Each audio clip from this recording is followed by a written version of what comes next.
title of this writing is The Arms of Conditioning. How often have you been scared into the arms of your conditioning?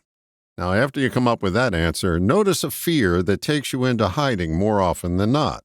That's the one to bring out into the light of day and let it have its say.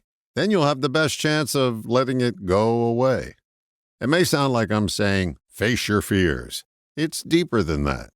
It's a reminder to notice that most of your fears come out of conditioning, not necessarily from the world of factual data.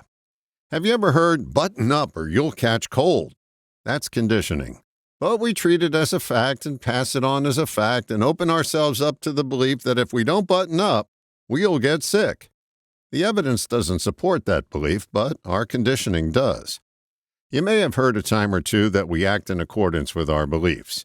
At a time not too long ago, it was believed that leprosy was a highly contagious disease. It wasn't and never was. But that didn't stop people from going into a fear state and looking for their hidey hole. When we're in a state of fear, we're more susceptible to disease in general. We set the table for it to come in and have a meal at our expense. The more often we shine a light on our conditioned fears, the less often we suffer the consequences. Start noticing your conditioning and begin to notice the lack of data most of it contains. Reminds me of a story. When I was in basic training, I met a kid from New Mexico. One day in conversation, he said, "I was taught that all Catholics had guns in their basement." This caused him a state of suspicion and fear whenever he encountered a Catholic person. He said he was wary around Catholics and it kept him from getting to know them better. It wasn't until he put a spotlight on that belief that he began to get more chummy with Catholics.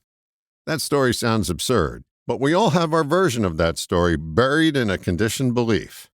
The objective here is to be in a state of fear less often. You can accomplish that by not being a slave to your conditioning.